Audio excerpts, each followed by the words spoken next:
December 28, 1944, Versailles, France. France. The chandeliers of the Trianon Palace Hotel hung like frozen tears above polished marble floors. Outside, the winter wind clawed at the windows with skeletal fingers, carrying with it the distant percussion of artillery, a grim reminder that the war was far from over. Inside the requisitioned palace, now serving as Supreme Headquarters Allied Expeditionary Force, the air was thick with cigarette smoke and tension. General Dwight David Eisenhower sat behind a desk that had once belonged to French royalty, his jaw set, his blue eyes fixed on a single sheet of paper. It was a communication from Field Marshal Bernard Montgomery, and it burned in his hands like a lit fuse. The message was vintage Montgomery, imperious, condescending, laced with the unmistakable implication that he alone possessed the military genius necessary to win the war. It was dated December 27th, written in the immediate aftermath of the Battle of the Bulge's first chaotic week, and it demanded, in thinly veiled language, that Eisenhower hand over complete control of all ground forces to British command. To command, the words might as well have been carved in ice. Eisenhower read them again, his knuckles whitening. Then he picked up his pen. What happened in the days that followed would not be recorded in the dramatic fashion of Normandy's beaches, or the Rhine's crossing. There would be no newsreel footage, no iconic photographs, but in the quiet rooms of command, in the terse exchanges of men who held the fate of millions in their hands. A confrontation was brewing, one that would nearly shatter the Allied coalition, and force Eisenhower to make a choice between unity and pride, between diplomacy and the raw assertion of American power. This was not a battle fought with tanks or bombers, it was a battle of wills. And on this frozen winter day, Eisenhower was preparing to tell the most celebrated British general of the war something no one had dared say to his face. "You're done. Get out." To understand the fury that simmered in Eisenhower's chest that December morning, one must first understand the man he was facing. Bernard Montgomery was not merely a general. He was a carefully constructed icon of British resilience, a symbol of the Empire's defiance in its darkest hour. After the humiliation of Dunkirk, after the fall of France, after the Blitz reduced London to rubble and ash, Montgomery had emerged at El Alamein in 1942 as the man who broke Rommel, the man who turned the tide.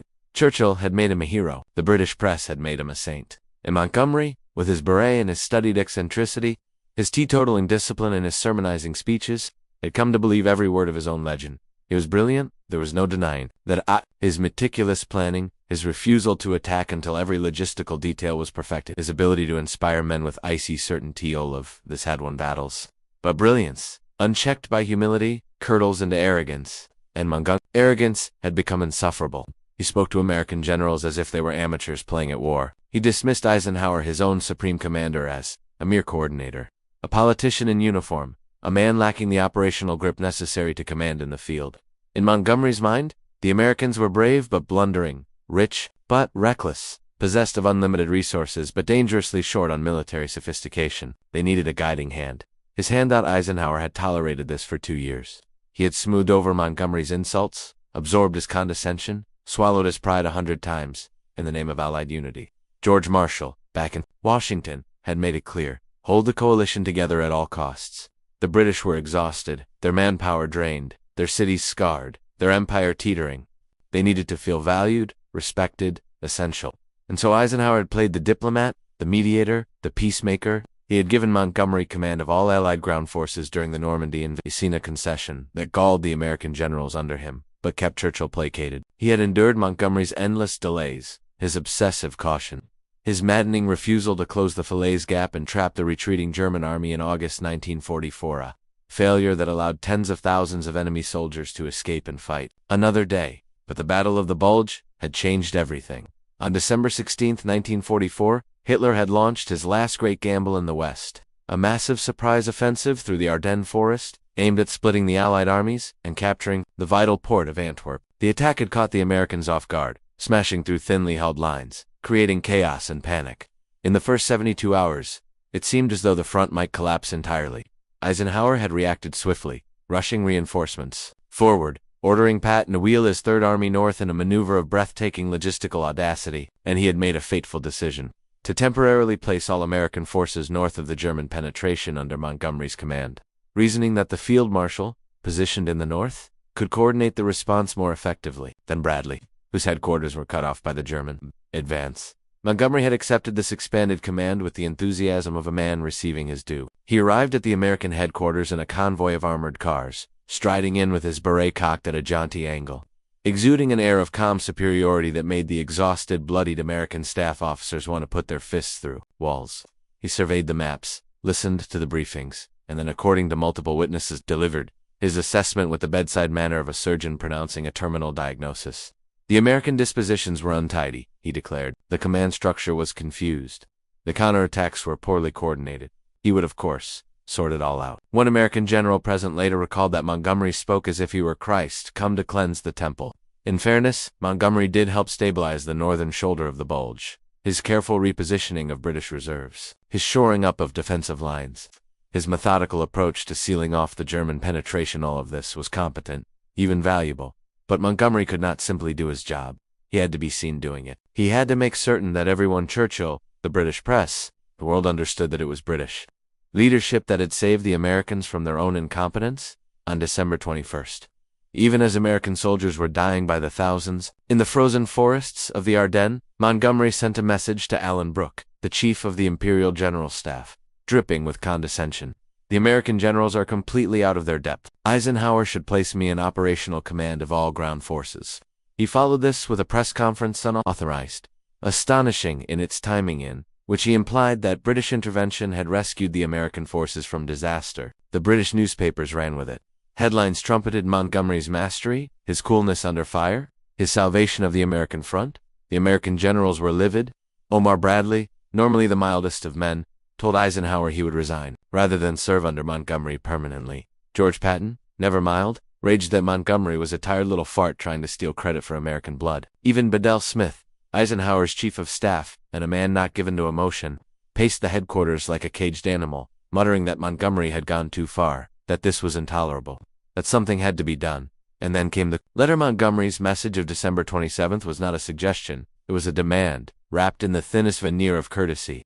He wrote that the current command structure was unworkable, that Eisenhower's broad front strategy was flawed, that only by concentrating all resources under a single ground commander himself could the Allies achieve victory. He suggested a meeting to discuss these matters, but the subtext was clear: submit or watch the alliance fracture. Eisenhower read the letter 3 times. Then he summoned Bedell Smith and told him to prepare a message for the combined chiefs of staff. The message was simple: either Montgomery goes, or I do. Choose. What Montgomery had failed to grasp was his aristocratic upbringing, his insular British worldview, his unshakable belief in his own indispensability had blinded him. 2 is that the war had changed. The world had changed. The United States was no longer the eager but uncertain junior partner of 1942. By late 1944, American industrial might had become an avalanche that dwarfed anything the exhausted British Empire could muster. American factories were producing a bomber every hour, a tank every 7 minutes, a warship every day. The American divisions outnumbered British forces on the Western Front by more than 3 to 1. American casualties in the Battle of the Bulge alone, over 80,000 in a single month, exceeded the total British manpower reserves remaining in Europe. The British had fought with extraordinary courage since 1939, that had endured the Blitz, had held the line when all seemed lost, but they were exhausted. Their cities were rubble, their economy was shattered, their young men were dead or maimed. They were surviving on American lend-lease, eating American grain, burning American oil, fighting with American-made weapons. And yet Montgomery spoke as if Britannia still ruled not only the waves but the very conduct of the war itself. Eisenhower understood this in a way that transcended mere statistics. He was the product of Kansas, of the American heartland, of a nation that had entered the war reluctantly but, once committed, had poured forth its abundance with generosity. He respected the British. He admired their tenacity, but he also knew that American soldiers were dying to liberate Europe, and he would be damned if he would let some strutting field marshal treat them as incompetent colonials in need of British supervision. A draft cable to Marshall and the combined chiefs was blunt. Eisenhower wrote that he could no longer work with Montgomery under the current conditions. The field marshal had undermined Allied unity, had publicly denigrated American forces, had attempted to usurp command authority. If the British insisted on supporting Montgomery's position, Eisenhower would request to be relieved, and would recommend that an officer acceptable to all parties be appointed in his place. But he would not preside over an alliance in which American blood purchased. British glory and American generals were treated as subordinates to be corrected and controlled. The message landed in London and Washington, like an artillery shell. Churchill, already juggling a collapsing empire and a resurgent Stalin, was horrified. The prospect of losing Eisenhower, the one man both Roosevelt and the American public trusted to command the final push into Germany, was unthinkable. Alan Brooke, Montgomery's patron, was forced to confront the reality that his protégé had overplayed his hand catastrophically. Marshall, in Washington, made his position clear with characteristic brevity. Eisenhower had the full support of the United States government. The British could accept that, or they could fight the rest of the war alone. Churchill acted with the political instinct of a survivor. On December 30th, he cabled Montgomery directly, ordering him to withdraw his demands, to apologize to Eisenhower, and to cease his public criticisms immediately. The message was not a suggestion. It was a command from his prime minister, and it carried with it the unspoken threat: push this any further, and you will destroy not only your own career, but the last remnants of British influence in the alliance. Montgomery, confronted with the abyss, blinked. On New Year's Day, 1945, he wrote to Eisenhower. The letter was a masterpiece of non-apology, filled with protestations of loyalty and respect, with carefully hedged language that admitted no real fault, but sought to defuse the crisis. He assured Eisenhower of his complete confidence, and his willingness to serve under any command structure the Supreme Commander deemed appropriate. Reading between the lines, it was clear. Montgomery was backing down, but Eisenhower was not finished. The formal apology was one thing, the public humiliation was another. On January 7, 1945, Montgomery was compelled to hold another press conference, this one carefully scripted, carefully monitored, in which he praised American forces for their courage in the Battle of the Bulge, acknowledged Eisenhower's leadership, and attempted to walk back the implications of his earlier statements. It was a retreat, and everyone knew it. The British press, which had trumpeted Montgomery's genius just weeks before, now quietly buried the story. The American generals, watching from across the channel, allowed themselves grim smiles. But the real confrontation, the moment when Eisenhower delivered his ultimatum, had taken place behind closed doors, in a meeting on January 6 at Eisenhower's headquarters. Montgomery had been summoned. He arrived expecting a discussion, perhaps some mild rebuke.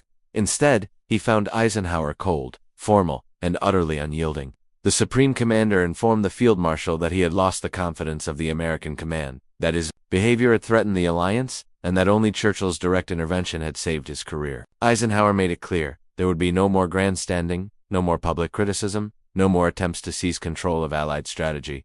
Montgomery would command his sector, follow directives, and keep his opinions to his official reports. If he could not accept those terms, he could resign. The choice was his. Montgomery, for perhaps the first time in his life, had nothing to say. He nodded stiffly and laughed. The symbolic object in this confrontation was not a weapon or a ration, but a pen. Eisenhower's pen, with which he had drafted his ultimatum to the combined chiefs. That pen represented something Montgomery had never truly understood: the power of restraint, the authority that comes not from arrogance, but from the willingness to risk everything for principle. Eisenhower had been willing to sacrifice his own career to preserve the dignity of his soldiers and the integrity of his command. Montgomery, in contrast, had been willing to sacrifice the alliance itself to feed his own ego. In the end, the pen proved mightier than the field marshal's baton. The strategic consequences of this confrontation rippled through the remainder of the war. Montgomery's influence waned. His proposed single-thrust strategy into northern Germany was permanently shelved in favor of Eisenhower's broad-front approach. Operation Market Garden, Montgomery's disastrous attempt in September 1944 to end the war with a single bold stroke, had already demonstrated the dangers of his overconfidence. Now his ability to shape Allied strategy was curtailed. The Americans would not be sidelined again. More broadly, the clash symbolized a tectonic shift in global power. The British Empire, which had once painted a quarter of the world's map red, was giving way to the American century. The war that had begun with Britain standing alone against fascism would end with American soldiers occupying Berlin, American dollars rebuilding Europe, and American power reshaping the international order. Montgomery's attempt to assert British primacy in command was, in retrospect, the last gasp of an empire in decline, a refusal to accept that the baton of leadership had passed. For the soldiers in the field, American G's shivering and foxholes, British Tommies manning defensive lines, command drama meant little. They fought and died without regard to the egos of generals. But for those who would study the war in the decades to come, the Eisenhower-Montgomery confrontation would stand as a case study in the friction of coalition warfare, in the delicate balance between national pride and collective purpose, in the necessity of subordinating personal ambition to the greater cause. Montgomery would go on to accept the German surrender on May 4, 1945. At Lüneburg Heath, he would be showered with honors, elevated to Viscount, celebrated as a war hero. But he would never again wield the influence he had possessed before that winter confrontation. Eisenhower, meanwhile, would return to America as the architect of victory, would be elected president, would become a symbol of the unity and resolve that had defeated fascism. The contrast between their post-war trajectories mirrored the outcome of their wartime struggle, one man's star ascendant, the others fading into the twilight of a bygone era. There is a recording, preserved in the archives, of Eisenhower, speaking to his staff in early January 1935, just after the crisis had been resolved. His voice is tired but steady, marked by the weight of responsibility, but also by a quiet conviction. He speaks of the necessity of unity, of the dangers of allowing personal ambition to fracture the alliance, of the obligation every commander has to place the mission above his own glory. And then he says something that encapsulates the entire confrontation. We are not fighting this war to prove who is the better general. We are fighting it to free the world from tyranny. And if any man forgets that, British or American, he has no place in this command. Those words were not recorded for public consumption.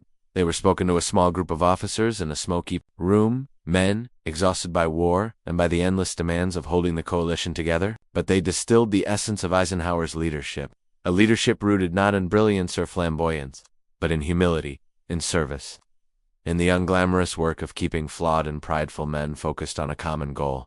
Montgomery never understood this.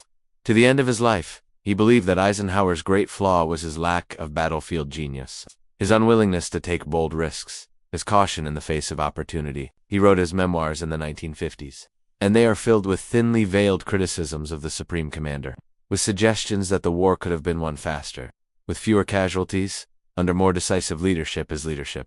But the historical record is unambiguous. Eisenhower's strategy, for all its imperfections, held the alliance together, ground down German resistance across a broad front, and delivered total victory without shattering the coalition. Montgomery's Market Garden, by contrast, ended in disaster. His narrow front obsession, had it been adopted, would have left the Allied flanks vulnerable and likely prolonged the war. The lesson of December 1944 was not that one man was a genius and the other a fool. Both were capable commanders. The lesson was subtler and more enduring, that in war, as in life, character matters as much as competence, that the ability to listen, to compromise, to place the mission above oneself, is rarer and more valuable than tactical brilliance. That arrogance, unchecked, is a corrosive force that can undermine even the greatest of causes. Picture, if you will, the scene one final time. January 6, 1945. The Trianon Palace Hotel, its marble floors cold beneath the boots of men who had not slept in days. Eisenhower and Montgomery facing each other across a desk, the air between them electric with unspoken tension. Outside, the war grinds on. Men are dying, tanks are burning. The future of Europe hangs in the balance. And in this room, two men, one American, one British, are deciding whether pride or purpose will prevail. Eisenhower does not raise his voice. He does not need to. His words are measured, deliberate, final. He tells Montgomery, in essence, what no one else has dared to say. Your brilliance does not entitle you to divide this alliance. Your victories do not give you the right to denigrate the men who are dying for this cause. You will serve under my command, or you will not serve at all. The choice is yours. But if you choose defiance, you will go, and I will remain. Because this is not about you or me. This is about finishing the job. Montgomery, the man who had broken Rommel, who had led the 8th Army across North Africa, who had accepted the surrender of an entire German army group, found that he had no response. The field marshal who had lectured generals and prime ministers, who had rewritten operational plans with the stroke of a pen, who had believed himself indispensable, discovered in that moment that he was not. He was a servant of the alliance, not its master. And the alliance, now, was American in all but name. He left the room in silence. Behind him, Eisenhower returned to his desk, picked up his pen, and went back to work. There were 1,000 decisions still to make, 1,000 crises still to manage. The war would not wait for wounded pride to heal. In the end, the story of Eisenhower and Montgomery is not a simple tale of good versus evil, right versus wrong. Both men were patriots. Both were devoted to defeating fascism. Both made sacrifices and endured burdens that would have crushed lesser men.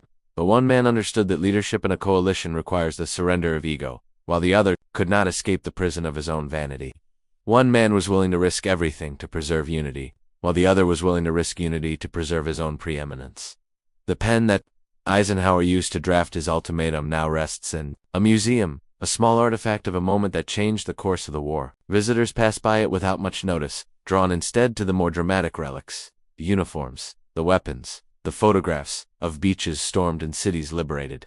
But that pen tells a story as important as any battle, the story of a man who understood that true power lies not in the ability to command, but in the willingness to serve, that the greatest victories are often won not on battlefields, but in the quiet confrontations where principle faces pride and does not blink. Montgomery would live for another 3 decades, die in 1976, and be buried with full military honors. Eisenhower would die in 1969, mourned by a nation that remembered him as the general who won the war and the president who guided them through the Cold War's early years. History has rendered its verdict. The supreme commander who was mocked as lacking operational grip is remembered as a master of coalition warfare, a leader whose greatest strength was his ability to unite disparate forces toward a common goal. The field marshal who proclaimed his own indispensability is remembered as a brilliant but flawed commander, a man whose arrogance nearly cost the Allies their unity at a moment when unity was everything. And on cold winter nights, when the wind howls across the fields of Europe where so many died, one can almost hear the echo of those words. Spoken in a marble room, in a requisition palace, words that should have been unnecessary but proved essential. You're done. Get out. Not spoken in anger, but in sorrow.